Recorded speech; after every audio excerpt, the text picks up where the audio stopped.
Bueno, entonces, con respecto a la asignatura de importaciones, vamos entonces a tocar la historia del comercio exterior colombiano, pero a partir de las normas jurídicas. Ya no vamos a tocar artículos que tengan que ver pues con la parte pues de la fluctuación o del movimiento, pues como lo habíamos visto pues el día de ayer en lo que tenía que ver con importaciones y exportaciones, sino que pues ya creo que con la historia que hemos mirado de cómo evolucionaron las importaciones a partir de lo que era la política comercial internacional proteccionista y de libre cambio que se pretendió implementar en los años 80, luego de una fuerte pues proteccionismo de los años 70, pues terminó pues a finales de ese periodo pues en un fuerte proteccionismo que pues dio al traste pues de que el presidente Virgilio Barco Vargas pues establezca ya de los primeros pasos de una política comercial de libre cambio. Y ya pues el presidente César Gaviria Trujillo, pues con su plan de desarrollo bajo el brazo que se llamó Apertura Económica, pues ya le dio, como se dice, el batazo final para que llegue pues la globalización pues en toda su hegemonía después de 1990 pues a Colombia, ¿no?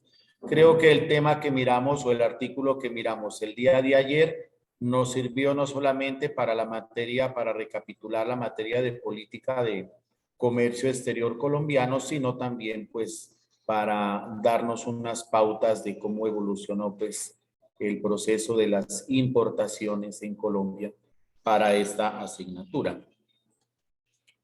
Entonces, en este momento vamos a mirar nuestro, por favor, yo aquí tengo el programa de la asignatura, ya se los voy creo que ya lo tienen ustedes, ¿cierto? Ya lo tienen ahí en el WhatsApp. Entonces, ya lo tienen ustedes en el WhatsApp para poderlo revisar. Y aquí vamos entonces a entrar a hablar sobre los objetivos. Entonces, el objetivo de esta asignatura ha sido conocer los conceptos básicos y técnicos del proceso de importación en Colombia, de conformidad con el Estatuto Aduanero Colombiano emitido por la Dirección de Impuestos y Aduanas Nacionales, su normatividad, aplicaciones mercantiles, aquí le falta la tilde en la I, mercantiles, procedimientos y operatividad informática y física en el ingreso de mercancías extranjeras a territorio colombiano. Entonces, las importaciones, como ustedes saben muy bien, son mercancías que ingresan a Colombia, al territorio aduanero nacional o a una zona franca, pues bajo algún sistema o modalidad de importación que se le vaya a realizar de mercancías extranjeras en nuestro país. Los objetivos específicos que hasta el mes de marzo y abril habíamos desarrollado son los siguientes. Son dos. El primero, pues no lo he resaltado con amarillo por la situación de que todavía no hemos llegado a este tema, pues este tema es de la unidad número 2.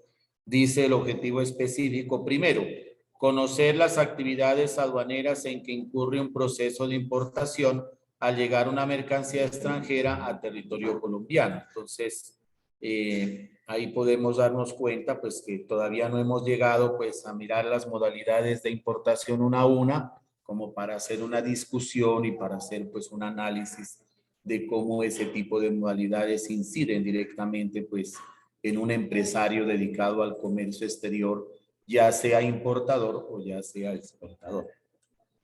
Sin embargo, hemos estado analizando el objetivo número 2 y 3, que es establecer mediante la historia de la economía colombiana la importancia que han tenido las importaciones, su efecto positivo y negativo sobre la balanza comercial colombiana. Aquí creo que estos son objetivos específicos que los tienen el Departamento de Comercio Internacional y Mercadeo y el programa cuando se realiza el registro calificado. Por ahí se les pasa alguna palabra repetida. sobre la balanza comercial frente a otros países y su desempeño hacia los procesos de apertura económica y globalización subregional. Ustedes ya saben que en la materia de integración económica y organismos regionales del comercio, la palabra subregional significa, vamos por arriba. Primero está el mundo, luego están los 5 continentes, luego de los 5 continentes, dentro de cada continente se dividen los continentes en diferentes partes. Por ejemplo, nosotros, nuestro continente americano, se divide en 3 subcontinentes, que es Norteamérica, Centroamérica y Sudamérica. Y dentro de Sudamérica se dividen, si me entiende, el continente suramericano en varias subregiones que están conformadas por los bloques económicos. Por ejemplo, el Mercosur, en la parte del cono sur de Sudamérica, esa es una subregión que está organizada o está conformada por Argentina, Brasil, Uruguay, Paraguay.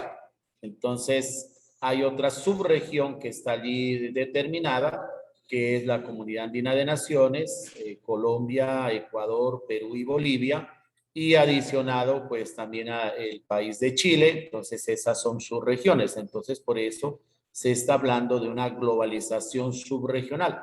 De ahí que lo que habíamos leído el día de ayer, pues con el artículo de los profesores de la UPTC, el profesor Bernal y el profesor Ibáñez, habíamos ya dado cuenta de la historia de las importaciones y parte de lo que es las exportaciones para, pues, de preámbulo para la asignatura de integración económica y organismos regionales del comercio. Lo mismo pues para los estudiantes de Pasto que estuvieron mirando la asignatura de política de comercio exterior colombiano. En ese orden de ideas, entonces, el tercero de los objetivos específicos que sí hemos mirado, como vuelvo y le repito, el primero todavía no lo abordamos, es clasificar el tipo de régimen de importaciones que se les aplica a los productos extranjeros, teniendo en cuenta el tipo de política comercial de nuestro país antes y después de 1990 en los conceptos teóricos, bajo las leyes, decretos, resoluciones, soporte de la reglamentación aduanera nacional. Eso ya lo hemos hecho con ustedes aquí en nuestra asignatura, la hemos convertido en nuestra nota de clase para ir anotando, pues si me entiende, todo lo que nosotros hemos avanzado. Y aquí está pues una tablita que hicimos, cómo era el régimen de exportaciones y de importaciones antes y después de 1990. De esto pues hablamos bastante con ustedes. Creo que tranquilamente hay un buen conocimiento sobre cómo funcionó pues esta situación en lo que tiene que ver pues con los regímenes, ¿no? Recordamos muy bien pues que los regímenes que tiene el comercio exterior colombiano son 3: el régimen de previa, el régimen de libre y el régimen de prohibido. Pasando entonces a la parte de la unidad número 1, entonces vamos a recapitular algo que miramos el día de ayer con ustedes, que es el decreto ley 444 de 1967, que lo tomaban pues los profesores Ibáñez y Bernal como la punta de lanza o el afianzamiento o la reglamentación ya del comercio exterior colombiano en sí, como para juntar muchas normas y dejarlas ya debidamente establecidas. Por eso entonces tenemos aquí, yo ya tengo aquí dado apertura pues a la norma, entonces yo ya la bajé de internet. Y aquí pues tenemos nuestro decreto ley 444 de 1967, que regulaba la ley sexta de 1967, que fue la primera ley que habló de industria y comercio a nivel nacional. Como ustedes ya saben muy bien y yo ya les he explicado, pues un decreto, una ley siempre va a estar pues está reglamentada a nivel nacional por varios decretos, por uno o por varios decretos. Y esas leyes, aquí está, mire el marco legal, cómo se desenvuelve el marco legal, ¿no? Interpretación de un marco legal, entonces de una ley. Entonces, pues, las leyes tienen que estar reglamentadas por decretos, los decretos están reglamentados por resoluciones y las resoluciones pueden o no pueden estar reglamentadas por circulares. Si lo cogemos de abajo hacia arriba, entonces de arriba hacia abajo estaríamos haciendo una investigación deductiva y de abajo hacia arriba sería una investigación inductiva. ¿Por qué?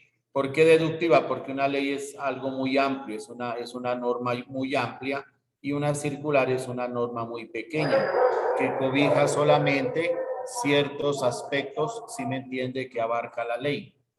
En el cambio de hacer un análisis inductivo, empezaríamos por la circular, que es algo muy pequeño, y terminaríamos en la ley, que es algo muy grande. Entonces, las leyes, las circulares reglamentan las resoluciones, y vamos al revés, las circulares reglamentan las resoluciones reglamentan los decretos, y los decretos reglamentan las leyes. Si no hay decretos, resoluciones y circulares que contengan una ley, la ley se convierte en lo que ustedes han escuchado muchas veces cuando vamos a hacer protestas, en que se convierten en letra muerta, porque no hay la interpretación de la ley ni hay la reglamentación de cómo se debe, si me entiende, implementar esa norma.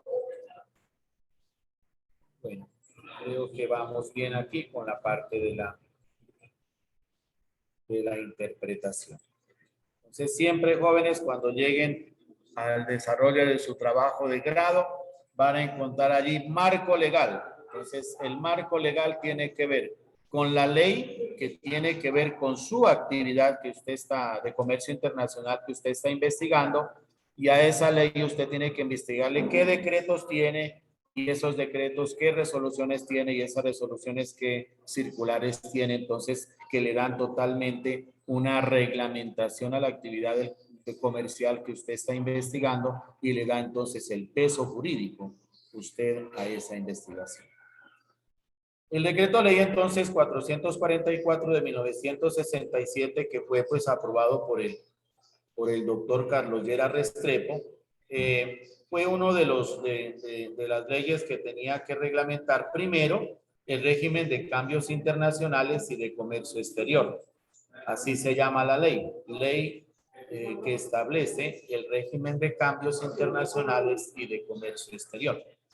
Tiene por objeto promover el desarrollo económico y social y el equilibrio cambiario a través de los siguientes medios: el fomento y la diversificación de las exportaciones, el aprovechamiento adecuado de las divisas disponibles, el control sobre la demanda de cambio exterior, particularmente para prevenir la fuga de capitales y las operaciones,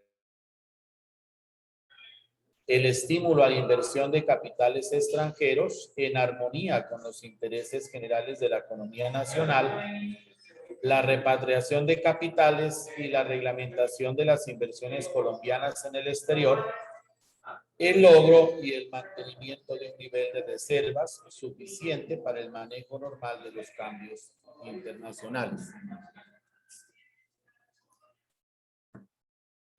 Entonces,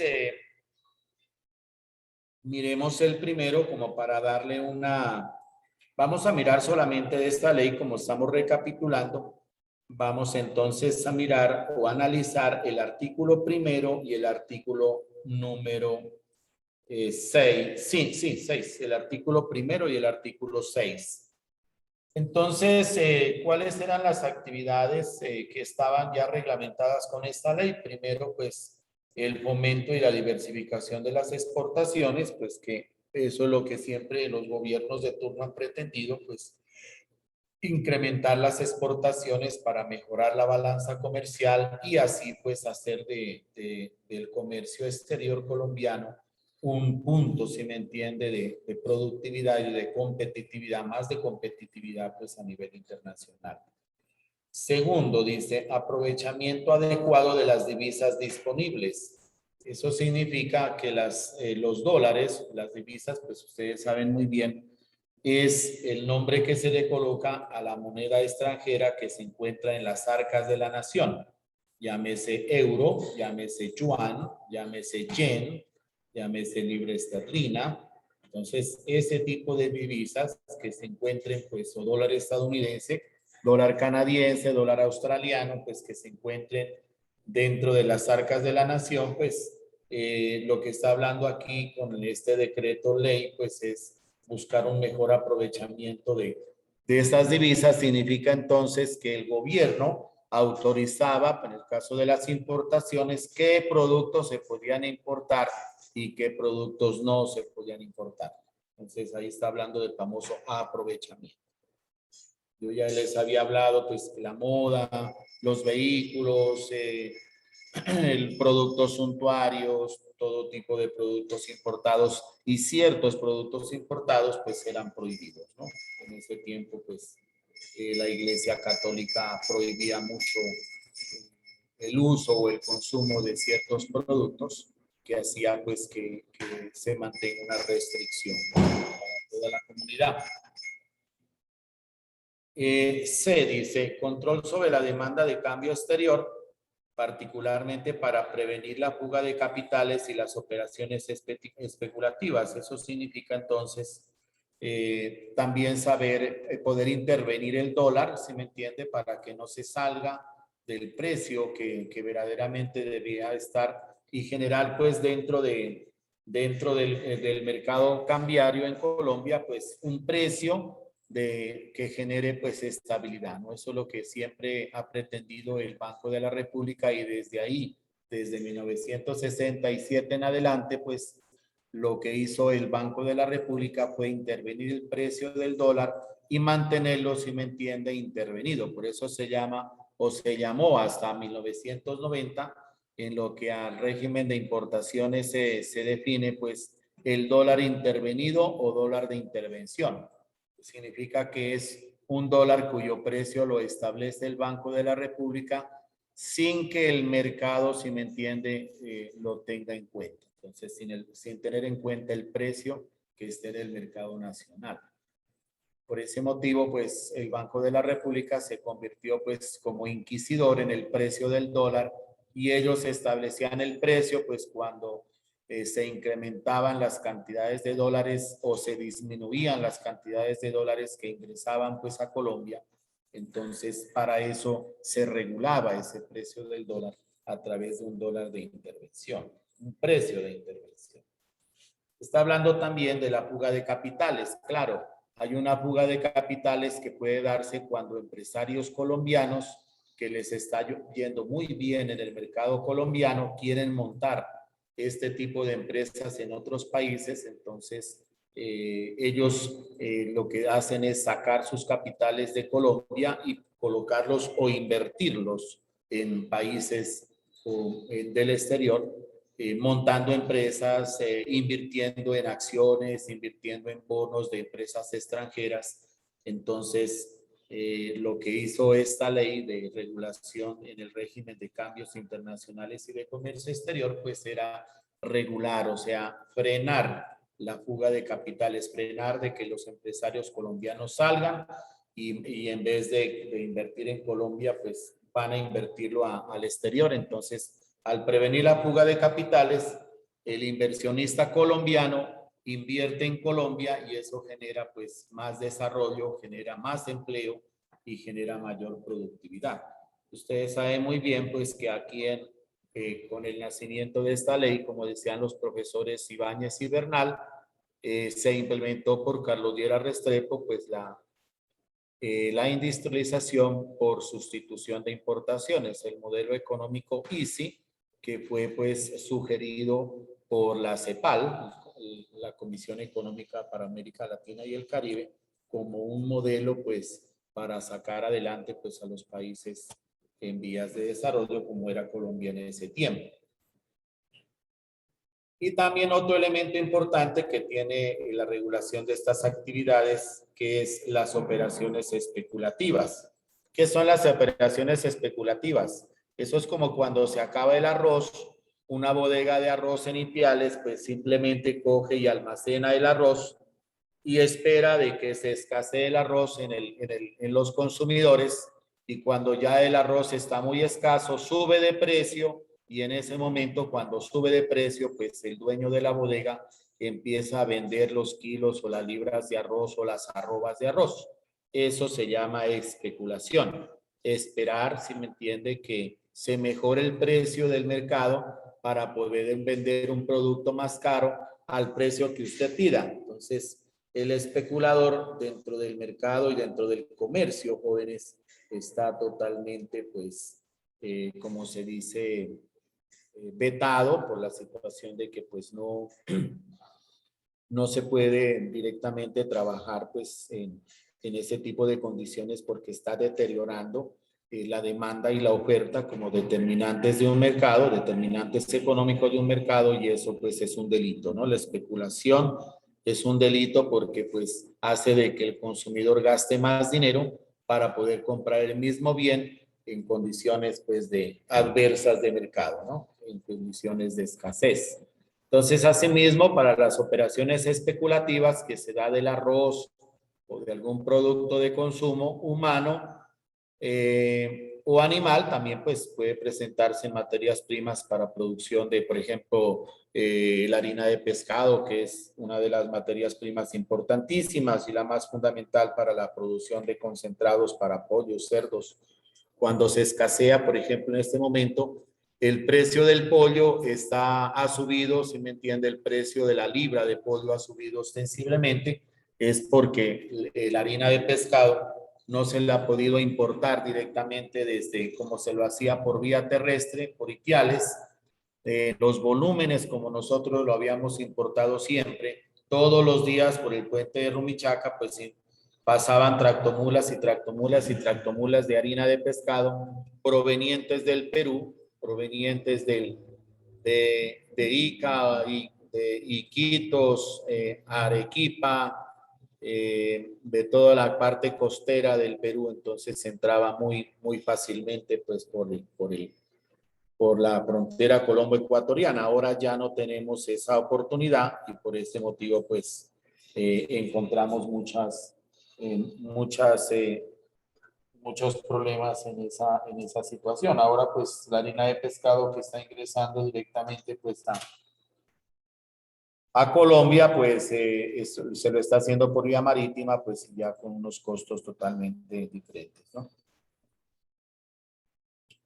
Bueno, en ese orden de ideas, entonces, en las operaciones especulativas en dólares pasa lo mismo.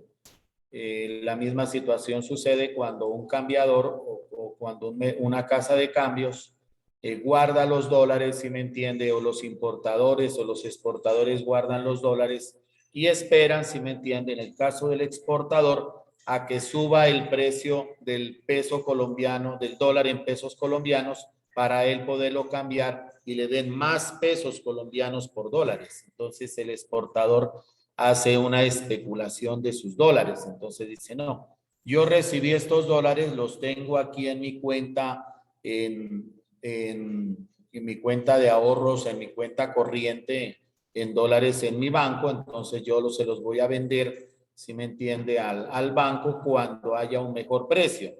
Eso se podía hacer antes, a partir de 1967, automáticamente usted recibe el giro internacional, automáticamente al precio TRM del día, el banco, su banco comercial cambia los dólares a pesos y le da el saldo en pesos colombianos, si me entiende, del valor de su cuenta. Así es, pues, cuenta internacional de ahorros o cuenta corriente para cheques.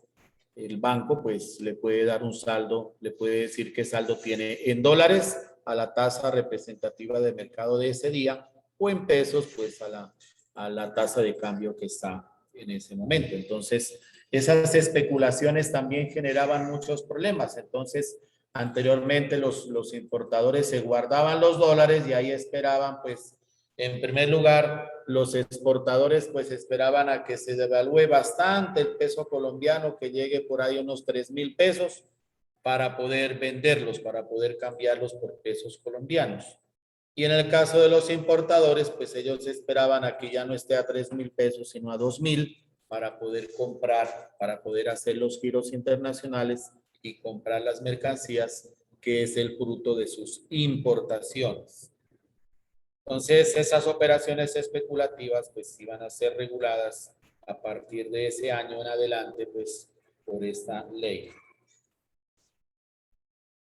Otra de las actividades importantes que que se tuvo pues con esta ley fue el estímulo a la inversión de capitales extranjeros en armonía con los intereses generales de la economía nacional. Entonces, se empezó a estimular la inversión extranjera a partir de esta ley, de darle apertura, si me entiende, a nuevas empresas externas que vayan a generar industria aquí en Colombia.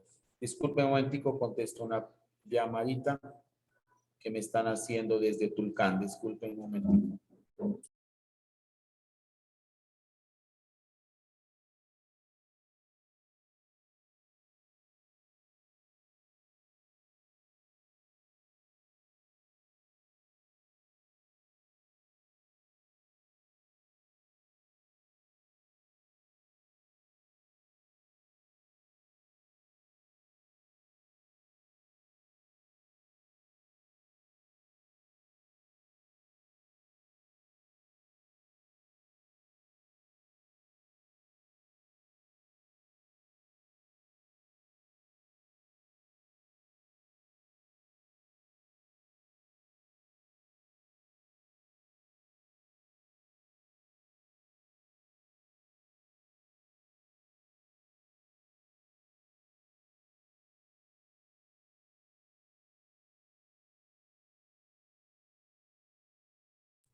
Sí, aló, sí. La mercancía entonces ya llegó a Tulcán. Ah, bueno, perfecto. Entonces yo voy a viajar ahora en la tarde. Apenas termine clase a la 1, viajo para allá para ver pues si estamos pasando por Tupiño, ¿no? Para hacer de una vez. Pero la legalización se la vayan haciendo de una vez allá en Tulcán, pues claro, con la agencia de aduanas de Tulcán, ¿no? Listo.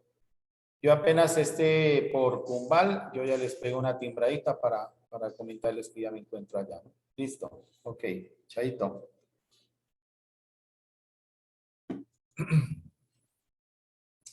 Entonces, jóvenes, pues como ustedes se dan cuenta, pues hubieron cosas muy buenas, ¿no? Se reglamentaron muchas actividades que tenían que ver, pues, por el sistema de cambios internacionales, crear un régimen de cambios internacionales único para todas las operaciones de comercio exterior en Colombia, pues era una excelente, pues, actividad que había hecho el presidente Carlos Lleras Restrepo.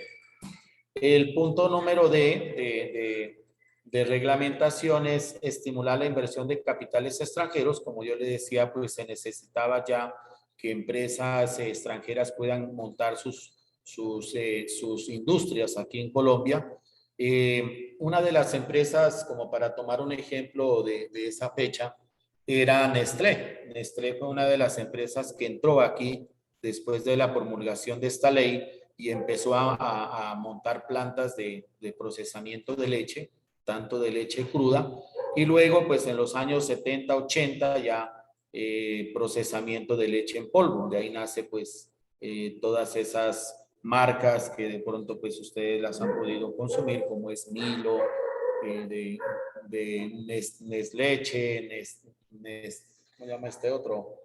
Chocolisto, bueno, todo este tipo de productos empezaron, si me entiende, a partir de lo que eran el ingreso pues, de empresas extranjeras. Ahí también entra la lechera, el tarrito de leche de Nestlé, también entra pues al mercado colombiano. Entonces, pues estas empresas, como son empresas que necesitan para producir un bien, para fabricar su producto, necesitan una intensidad muy fuerte de mano de obra calificada y no calificada. Entonces, pues fueron empresas que entraron a Colombia pues generando bastante trabajo en ese sector económico en donde ellos pues se desempeñan.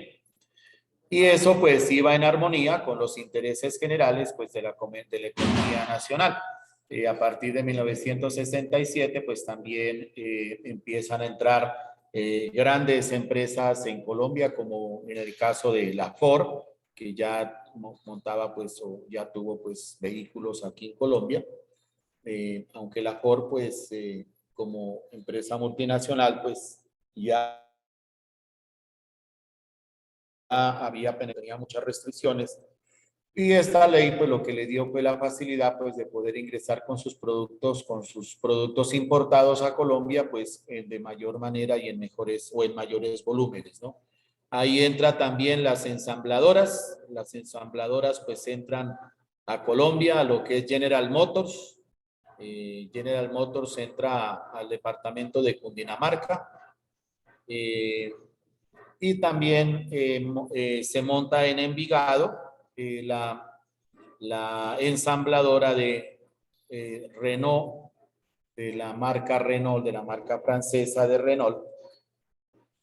Y en Cundinamarca pues montan la ensambladora de General Motors, que es pues una empresa estadounidense, la dueña de la marca Chevrolet.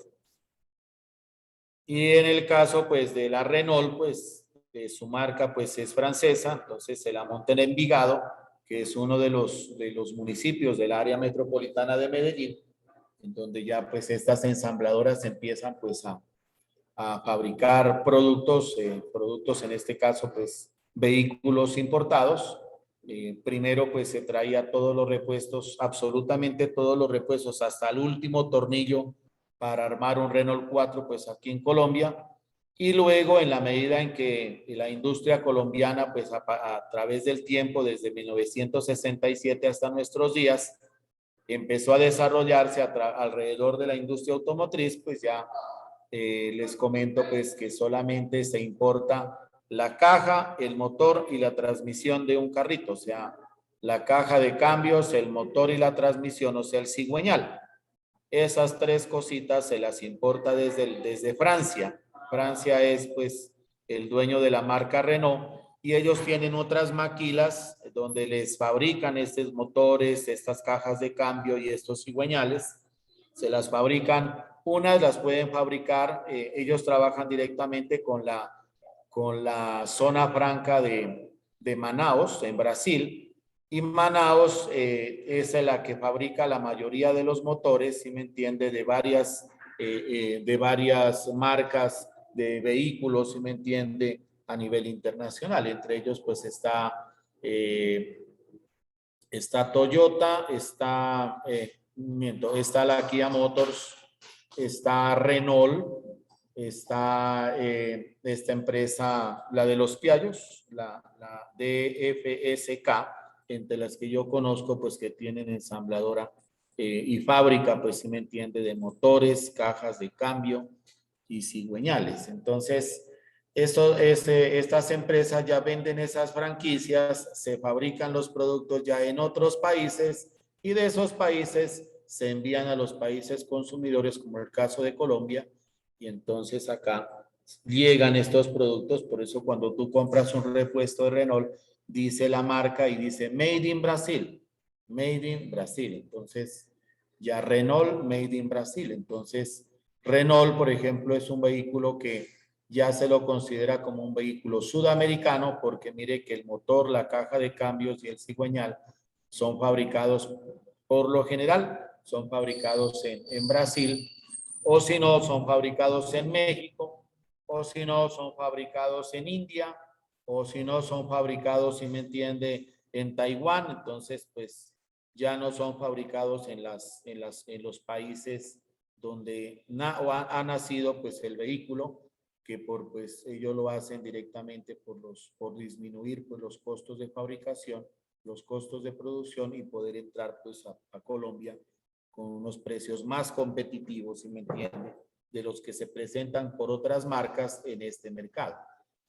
Lo demás, a excepción de esas tres cosas, nosotros le llamamos a esos tres componentes del vehículo el CKD, el counter, el kit, que es la caja, y la distribution, CKD. Entonces, la CKD, pues, son las siglas en inglés de esas tres palabras. La caja de cambios, el motor y la transmisión.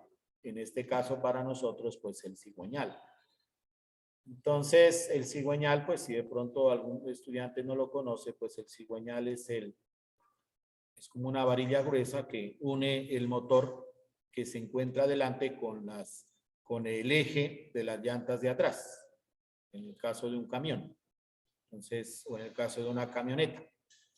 En el caso de un automóvil, todo el automóvil tiene su sistema de aceleración y de arranque adelante. Lo que hace simplemente las llantas de atrás es andar a la velocidad pues que van las llantas de adelante. Por eso las llantas de adelante se gastan más rápido que las llantas traseras. Todo lo demás, a excepción del CKD, todo se lo fabrica en Colombia, por eso ya se está sacando un Renault origen Colombia, ¿sí me entiende? Porque dice muy bien los criterios de origen de la Organización Mundial del Comercio, que cuando el 51% de materias primas utilizadas para la fabricación de un bien son de origen nacional, el producto se lo determina como origen nacional. Pero si menos del 51%, póngale el 45%, son materias colombianas y el 55% son materias extranjeras, el criterio de origen se da de origen extranjero. Entonces, en este caso, pues, creo que varios pudieron ir a conferencias en la Cámara de Comercio de Pasto, pues estaba hablando mucho de los productos colombianos y de los productos extranjeros en lo que tiene que ver con los criterios de origen. Bueno, en la actividad número E se habla de la repatriación de capitales y la reglamentación de inversiones colombianas en el exterior. Entonces, ahora ya no se habla de la salida o de la fuga de capitales de Colombia al exterior, sino que también se reglamenta la repatriación, o sea, buscar en Colombia buenas tasas de interés para, si me entiende, atraer esos capitales que salieron antes de 1967 de Colombia para que vuelvan a ingresar a nuestro país, a montar fábricas, si me entiende, y a generar desarrollo. Entonces, esos son unos elementos bastante importantes que pues se pueden, si me entiende, mirar, ¿no? Con respecto a esta actividad, me estaba acordando en este momento, hubo una empresa de unos holandeses, no me acuerdo si eran holandeses, pero bueno, si eran de Europa, que tuvieron una gran empresa que la montaron en Tumaco, que se llamaba Maderas de Tumaco. Y Maderas de Tumaco era una empresa que fabricaba muebles para exportación desde Tumaco. La madera la mandaban directamente a Cali, en Cali le daban un proceso de higiene y de preservación, y de allí se fabricaba unos muebles allí y otros muebles se los fabricaba en Bogotá. Y desde Bogotá se exportaba el mueble a Europa. Esta empresa salió de Colombia, por eso ahí habla de fuga de capitales, salió de Colombia, porque el gobierno nacional empezó a aplicarles altos impuestos y la misma alcaldía de Tumaco en ese tiempo, estamos hablando de historia, también empezó a aplicar unos impuestos altos, especialmente a estas empresas que son empresas generadoras de empleo. Por ese motivo salió esta empresa de Tumaco y ya no volvió más. Sin embargo, la empresa quiso volver, si me entiende, quiso volver otra vez a montar aquí o sea, la repatriación, quiso volver otra vez a Tumaco a montar pues todo, porque pues ustedes saben muy bien que la madera que se captura o que se cosecha o que se corta en toda la costa pacífica nariñense es una de las mejores maderas que hay a nivel mundial. No solamente en la costa pacífica nariñense, también en la costa pacífica caucana, vallecaucana y chocuana, o sea, toda la costa pacífica colombiana. Porque la costa pacífica colombiana pues está conformada por los departamentos del Chocó, Valle del Cauca Cauca y Nariño. Entonces, por ese motivo, es una excelente madera la que se corta. Lo que hacen los cortadores de madera es cortar el árbol, quitarle pues con una motosierra, si me entiende, la corteza, dejarlo en cuadrado o en cuadros largos de madera y tirarlas al mar. Ellos con las barcas o con las embarcaciones las van atoando, las van arrimando y las van trayendo por la costa hasta llegar al puerto maderero de Tumaco. Ahí se saca la madera, se la pone a secar y se va esperando que lleguen pues los camiones que provienen de Pasto o vienen de Cali o vienen de Bogotá, por lo general tractomulas, que se lleva directamente esa madera no solamente para Cali, Bogotá, sino que llega hasta Barranquilla. Porque pues la selva virgen del Pacífico colombiano, pues hay una cantidad de madera, pero increíble, una madera demasiadamente costosa y de muy buena calidad y muy apetecida por los consumidores europeos, norteamericanos, asiáticos, australianos. Entonces, pues, como ustedes han de haber escuchado, jóvenes, Ipiales y Pasto son ciudades en donde tenemos unos grandes talladores en madera.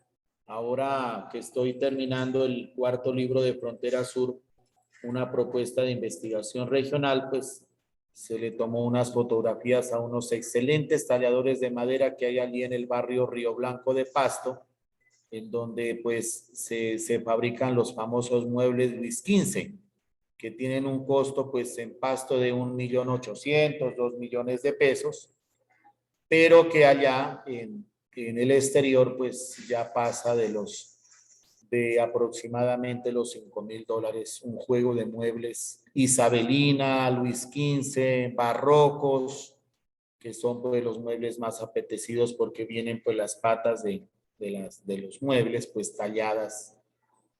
Por ejemplo, cuando se habla de barrocos, las patas de los muebles ya vienen talladas como los pies de un león. Entonces, ese tipo de maderas como el achapo, maderas, si me entiende, maderas grises, maderas negras, maderas blancas, son muy buscadas, si me entiende, en el mercado internacional. Bueno, hablando un poquito de ese tema de la repatriación de capitales. Entonces, verdaderamente fue una buena ley la que se creó en ese momento porque fue la primera ley en comercio exterior que se fomentó pues y que le dio pues ya a Colombia los primeros pininos como para empezar ya a entrar a este mundo de la política comercial de libre cambio y entrar pues como se dice lentamente a hacerle la guerra pues al proteccionismo. Sin embargo pues hasta todos los años 80 pues como ustedes se dieron cuenta en el artículo que leíamos ayer pues fue un año pues con empezando con el presidente Belisario pues a bordo, pues que volvió otra vez al proteccionismo porque él quería pues recoger mucho dinero fruto de los aranceles, ¿sí o no? Y fruto del IVA pues para poder pues sostener su política fiscal pues con programas de gobierno de ese tiempo.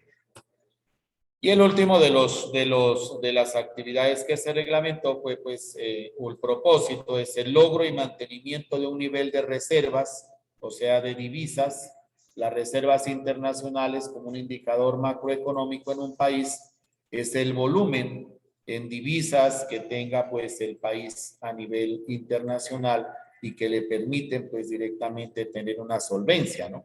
Las reservas internacionales es como en una familia el ahorrito que se tiene en una cuenta, pues en un banco y que se lo tiene guardado, que se lo está ahí ahorrando y se le está depositando algún dinerito poco o harto para cuando, por ejemplo, un hijo pues ya va a hacer su carrera, su postdoctorado, su doctorado, su posgrado, entonces pues ahí se tienen los ahorros, sino para comprar un lote o comprar una casita, bueno algo que pues ya se necesite, ¿sí o no?, para la casa. Entonces, así los gobiernos de los países también mantienen unas reservas internacionales en divisas. También la pueden tener en oro y también la pueden tener en acciones o en bonos de otras empresas. Entonces, por ese motivo, pues ellos tienen esos ahorros o esos ahorritos. Y esas reservas internacionales siempre se comparan con la deuda externa, o sea, con el nivel de endeudamiento que tenga el país para, pues, para analizar de que ojalá, en lo posible, las reservas internacionales sean mayores que la deuda externa. Eso es parte importante de cuando uno le hace una prueba ácida, o sea, cuando uno le hace un análisis positivo de la economía de un país, es cuando uno mira que el tamaño de las reservas internacionales es superior a su deuda externa, ¿no? Entonces, y todos los países desarrollados en transición y los países en vías de desarrollo o menos desarrollados, o sea, van a tener siempre una deuda externa, pero entonces es necesario que esa deuda externa esté soportada en los en, en la deuda externa esté soportada pues en las reservas internacionales que se posean. En ese orden de ideas, entonces, nacen allí ya gracias a esta ley, pues las famosas casas de cambio, ya se regulariza los dólares, ya pues empresarios ya pueden tener dólares en sus cajas fuertes, tanto importadores como exportadores. Las casas de cambio ya pueden comprar y vender dólares, pero siempre y cuando el precio del dólar esté pues intervenido por el Banco de la República de Colombia, y a ese precio pues se va a vender todos los días, entonces a excepción pues de sábados y domingos, como lo es ahora, pues el precio del dólar se lo mueve, pues si me entiende, de lunes a viernes, ¿no?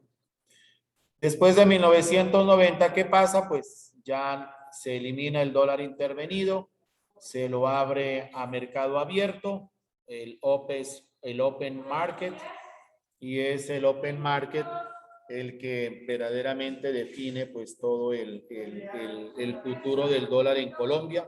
Ya como entra ya la política comercial del libre cambio, entonces dicen aquí ya no va a haber proteccionismo no solamente para productos importados, pueden entrar a la hora que quiera, entonces también lo va a hacer para las divisas, entonces pues aquí las divisas se van a mover en Colombia dependiendo de la oferta y de la demanda. Si hay muchos dólares en el mercado colombiano, pues va a bajar de precio, y si se escasean va a subir de precio, y va a ser el mercado con esa mano invisible de Adam Smith el que va a mover el precio y el que va a definir todo. Por allá en el año de 1997 se dieron cuenta que esa belleza no era tan bonita, porque otros países todavía mantenían el dólar intervenido y les tocó pues al gobierno colombiano pues implementar el Banco de la República, la famosa banda cambiaria, que yo ya les había comentado a ustedes, en donde se colocó un precio de techo, que era un precio máximo del dólar, y un precio de piso, que era el precio mínimo, y entonces ellos empezaron a administrar el dólar y intervenirlo pues en la medida que subía o bajaba, pues como si fuera un electrocardiograma, ¿no? Tic, tic, tic, tic, tic, tic. Entonces la medida que subía significaba que subía de precio, valía más en pesos colombianos un dólar, entonces inmediatamente lo que hacía el Banco de la República era vender dólares a todas las casas de cambio, a los bancos, a importadores, venderles dólares para que ya el mercado se encuentre abastecido de dólares, y entonces así baje de precio. Apenas bajaba de precio y se bajaba demasiado el precio dentro de esa banda cambiaria, pues automáticamente el Banco de la República empezaba a comprar. Y así se ha mantenido ahora. La banda cambiaria se quitó empezando el tercer milenio, y ahora es así. Para controlar el mercado libre, lo que es demanda y oferta, hace esa actividad siempre el gobierno. Por ejemplo, ahorita que estamos hablando de un precio del dólar de 4,000 pesos aproximadamente, pues lo que va a hacer pues el Banco de la República, y lo que lo está haciendo a nivel nacional en el mercado cambiario, pues es ofrecer más dólares en el mercado cambiario para empezar a disminuirle ese precio, ese costo. Porque pues lógicamente ustedes saben muy bien pues que si se aumenta el precio del dólar en pesos colombianos, las materias primas importadas que se necesitan para fabricar productos de exportación suben de precio y eso afecta también el precio del producto de exportación desde Colombia. Entonces, haciendo así, pues, dándole una recapitulación a esta ley, a esta importante ley que fue la primera norma que hubo de comercio exterior en Colombia, entonces, pues, pasamos ya al artículo número 6. Entonces, vamos a preguntarle a mis estudiantes del artículo 6 a ver si me pueden colaborar con lo que ellos puedan entender por esta temática. Hablemos con Jocelyn Guamanzar. Jocelyn. Buenos días, profe, dígame. Jocelyn, ¿cómo has estado? Buenos días. El Bien, sí, artículo señor. 6, ¿me lo puede leer? El primero de los de las condiciones que establece esta ley. El que dice dentro de las condiciones y límites establecidas. Exacto. A ver, como si desde el celular, profe, ya voy a tratar de leerlo. Amplíele un poquito, ajá, para que lo pueda leer bien. En un ratico voy a colocarlo horizontal y ¿Mm?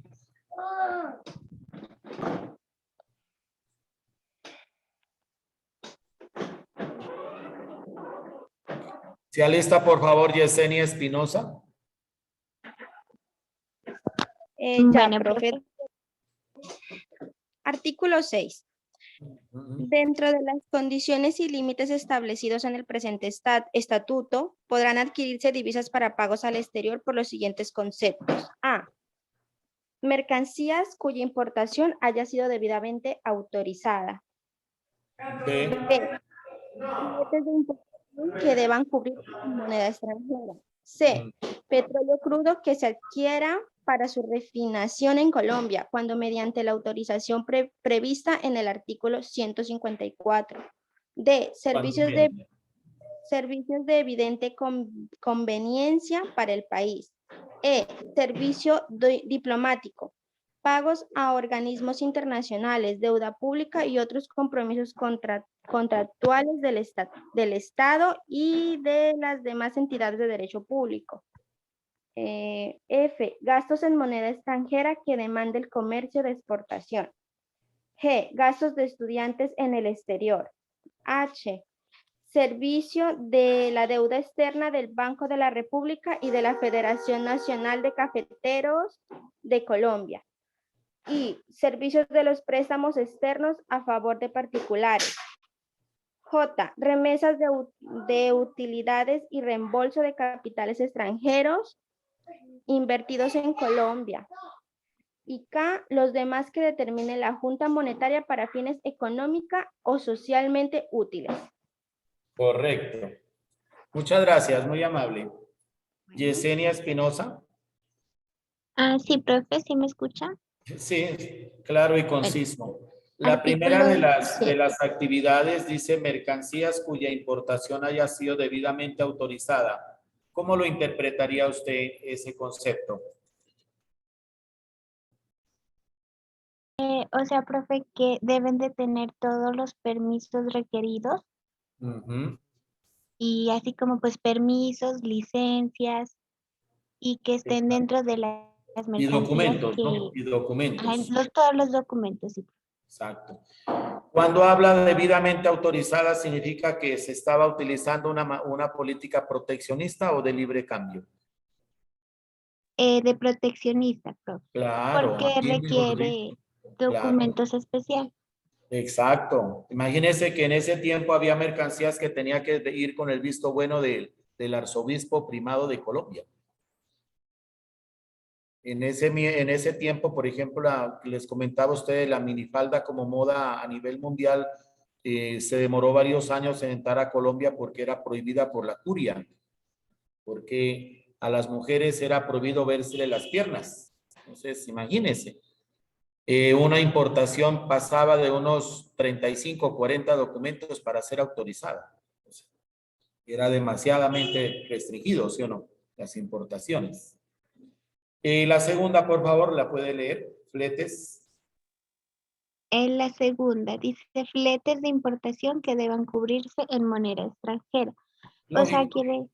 quiere decir pues que estos fletes van a venir destinados a individuos como serían dólares. Exacto. Porque los buques, cuando llegan a Colombia, hay que pagarles el flete en dólares. No se les puede pagar en pesos colombianos. Ni a los buques, ni a los camiones, ni a los aviones. Todos esos fletes tienen que ir pagados en dólares. Gracias, Yesenia. Jason Caratar Ibarra.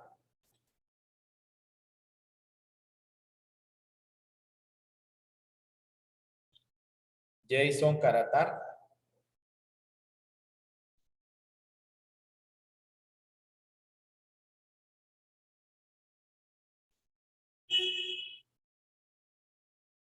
Nicolás Caicedo.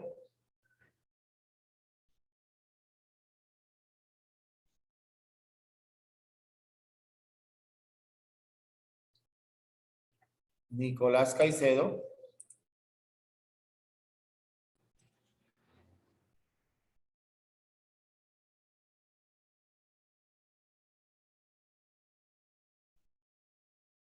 Bueno, vamos a mirar pues si estos jóvenes están en clase o no se encuentran.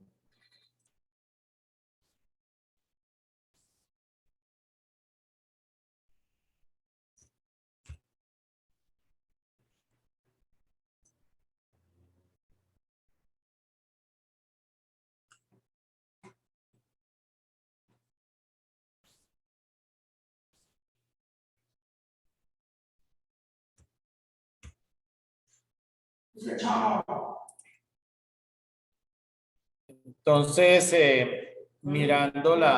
haciendo el análisis de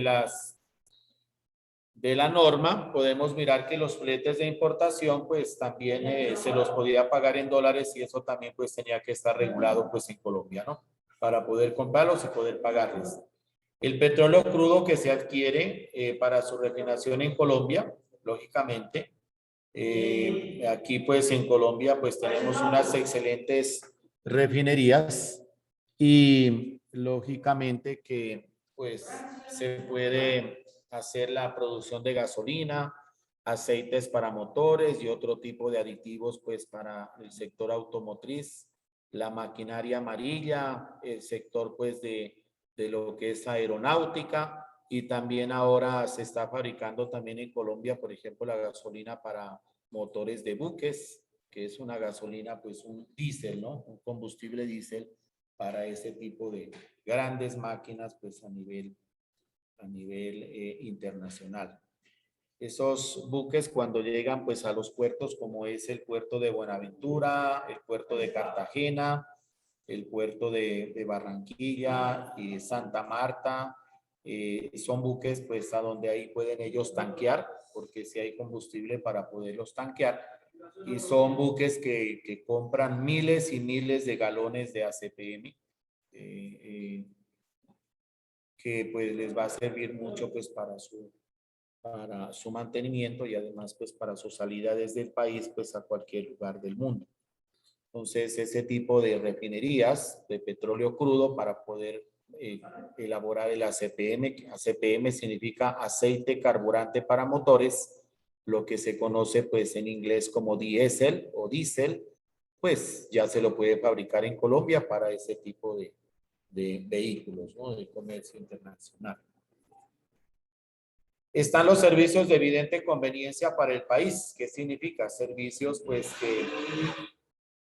que necesita especialmente, por ejemplo, el gobierno nacional en la parte de salud, por ejemplo, en este momento la pandemia, son servicios adicionales que se deben tener en cuenta, si me entiende, para poder lograr tener pues un elemento importante pues para poder, disculpe un momentico ya, para poder, pues, si me entiende, administrar logísticamente un programa a nivel nacional, por ejemplo, como el caso de la vacunación. Tenemos otra actividad, por ejemplo, el servicio diplomático. Cuando se habla de servicio diplomático, se habla de todo el servicio que hacen los cónsules, o sea, los funcionarios de los ministerios de Relaciones Exteriores a través de las embajadas. Las embajadas son oficinas grandes en países en donde tenemos unos lazos comerciales, económicos y de amistad bastante fuertes.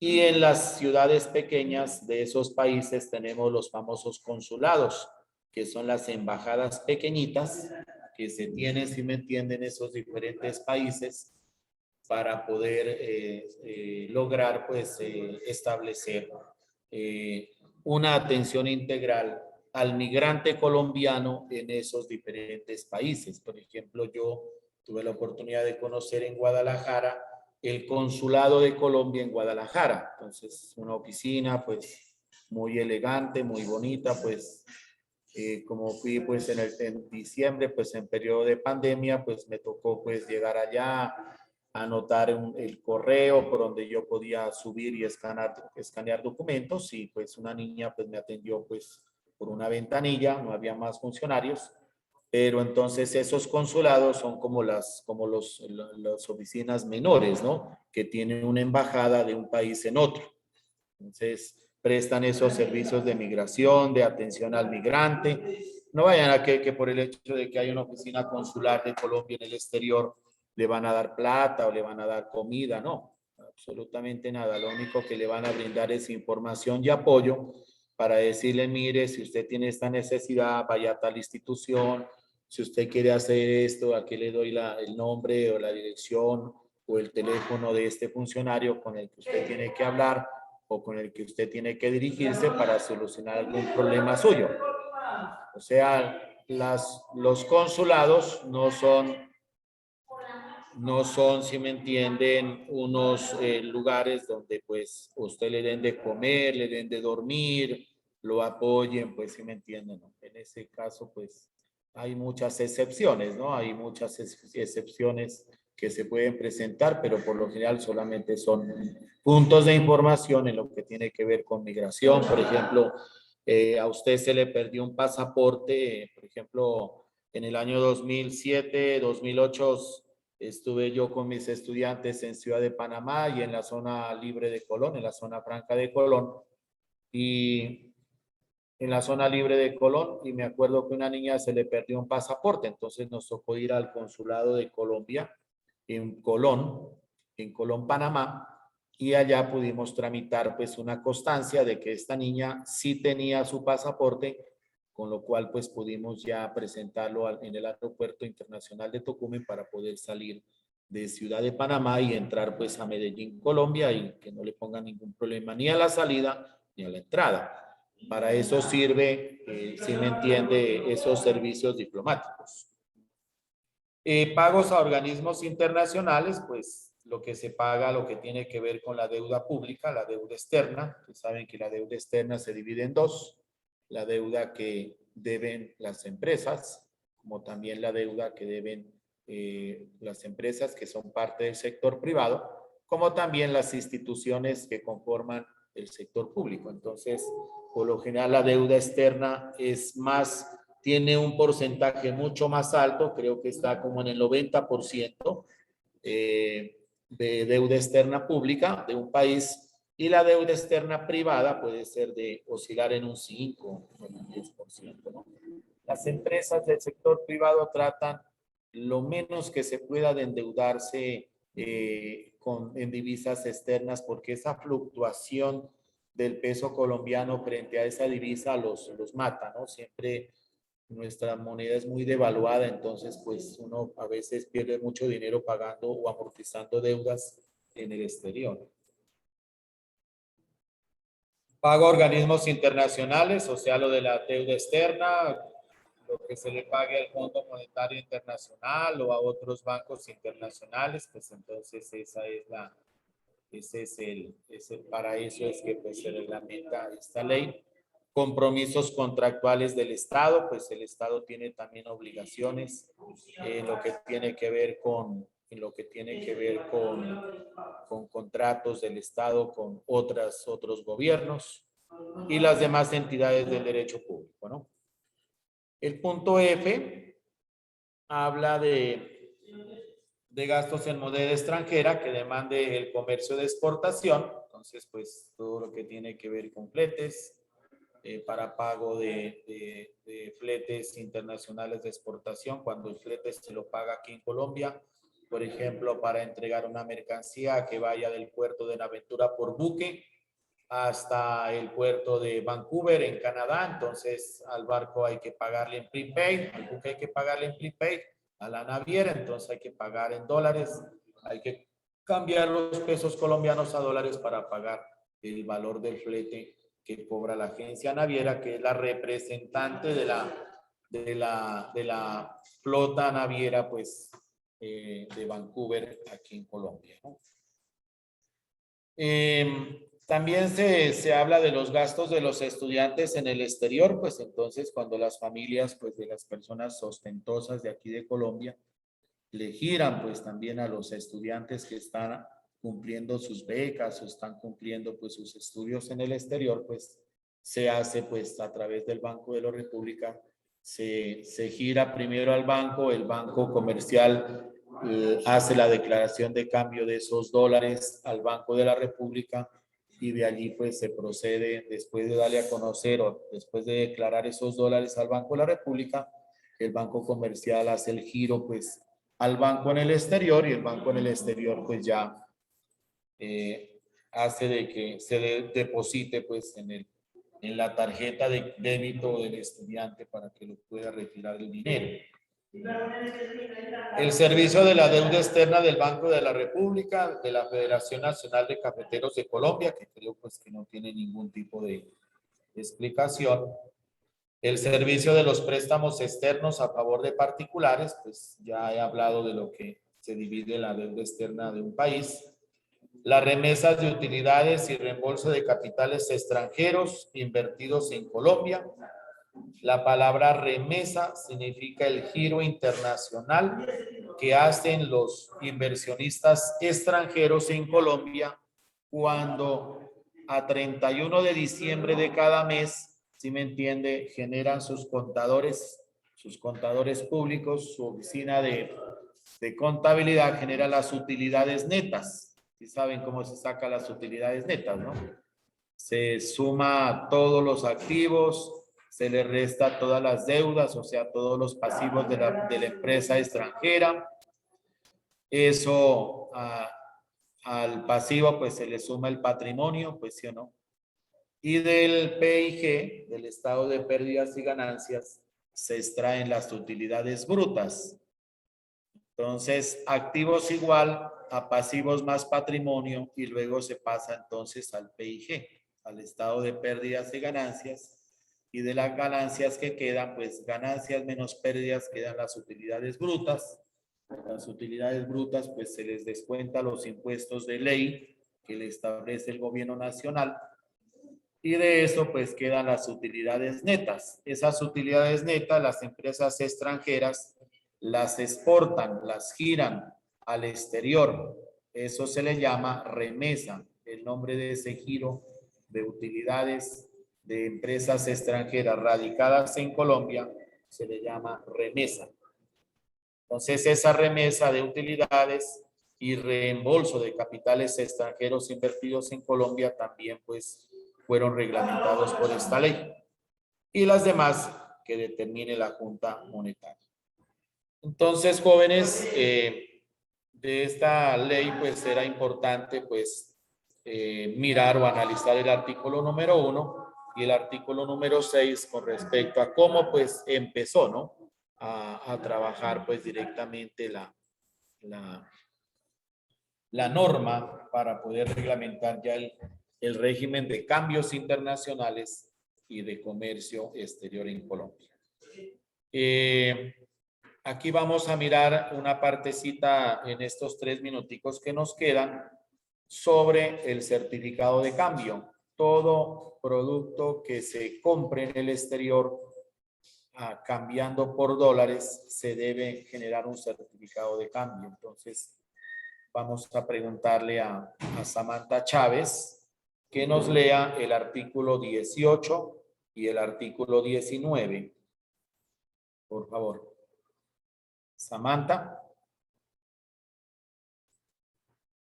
Ya, profe.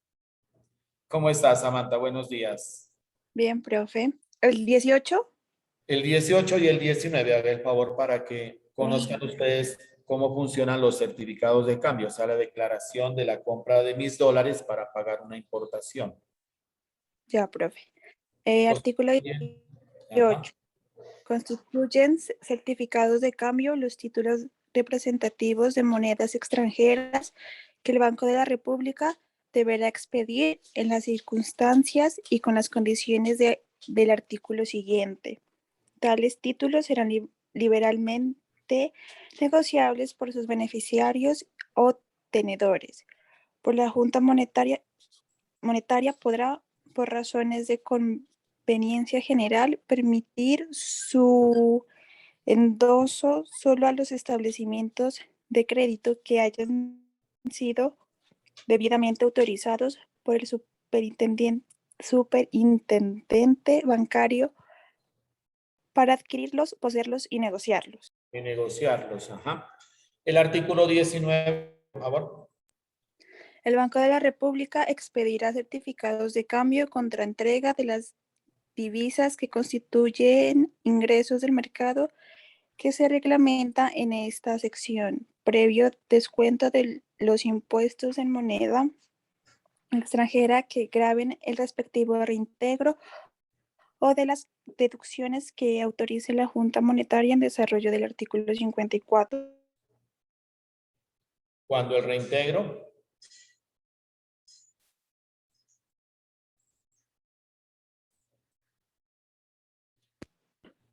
Cuando el reintegro se haga por conducto de un establecimiento de crédito, en el Banco de la República, al recibir las divisas, podrá acreditar la cuenta de certificación de cambio del respectivo establecimiento previa a las deducciones de que trata el inciso anterior y autorizando para expedir en su nombre certificados de cambio hasta concurrencia de la suma Acreditada, ¿no?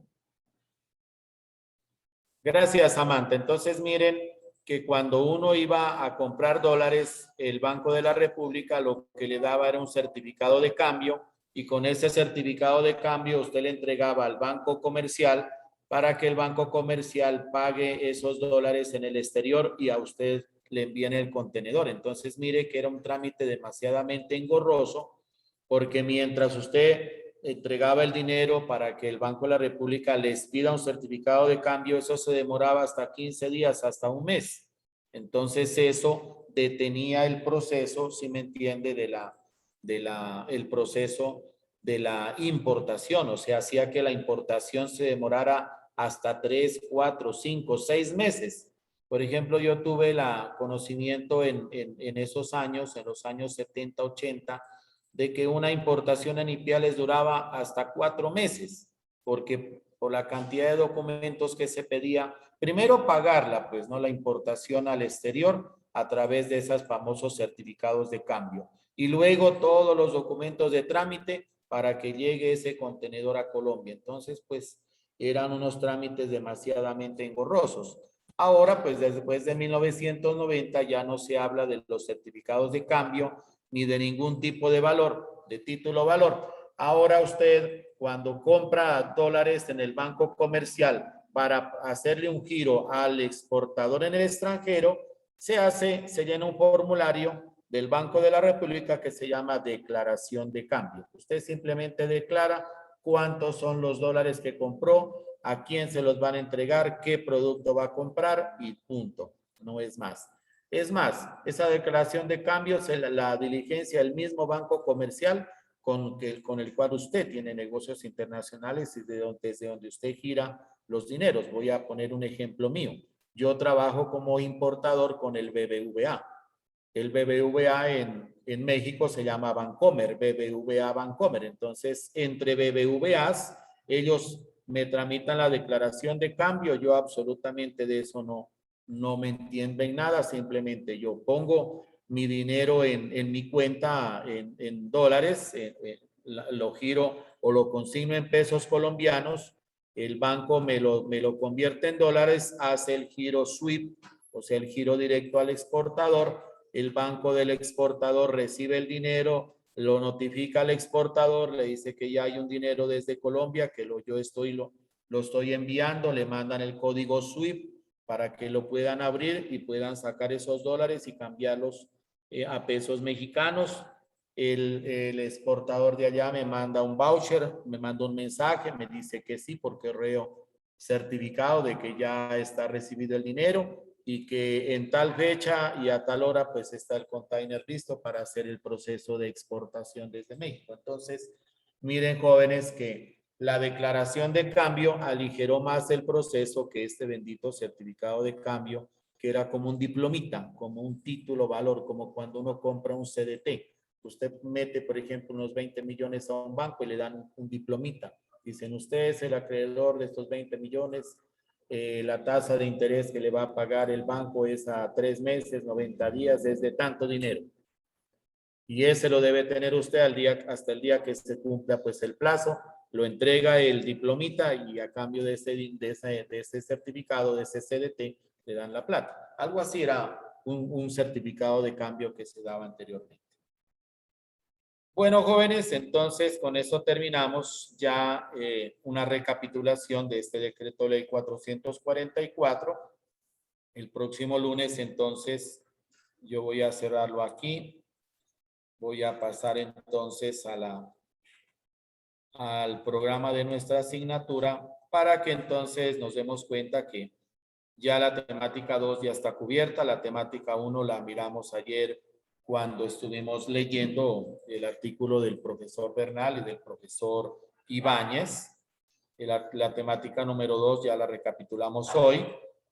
El día lunes y martes vamos a trabajar directamente la temática 3, que habla pues ya de la ley séptima de 1991, que es la nueva ley de comercio exterior, que se creó ya cuando ya había una política comercial de libre cambio, ya después de 1990, y se establece también la ley de cambios internacionales, o sea que se divide. Si el decreto ley 444 unía el régimen de cambios internacionales y de comercio exterior en una sola norma, ahora el gobierno después de 1990 creó la ley séptima para regular el comercio exterior y la ley novena para regular los cambios internacionales. Entonces, vamos a hablar de esos dos temas el próximo lunes y martes y seguimos entonces ya de ahí en adelante para el 13 y el 14 de septiembre con el decreto 2685 del 99, que fue uno de los el decreto 1909 del 92, para que miremos las modalidades de importación que se iniciaron, que eran muy poquitas. Luego el decreto 2685 las amplió. Luego el decreto 390 del 2016 las volvió a ampliar esas modalidades de importación. Y el decreto 1165, que es el más fresquito que tenemos del año 2019, antes de la pandemia, las volvió a abrir mucho más y las volvió a clasificar más para darle mayor claridad a esas modalidades de importación. Eso era todo, jóvenes. Muchas gracias a ustedes por haber asistido ya a clases. Mañana entonces nos vemos.